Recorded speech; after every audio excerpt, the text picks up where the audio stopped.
Hey guys, welcome back to TechMan. Today, let me show you how to refine equipment in Evony. To refine equipment in Evony, you first need to unlock and build the forge.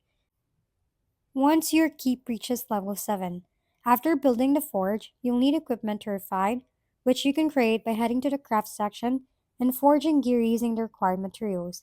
Once you have equipment ready, tap the refine button located in the top right corner of the forge interface and select the item you want to improve. Refining allows you to reroll and enhance equipment's attributes, making it stronger and more effective for your generals.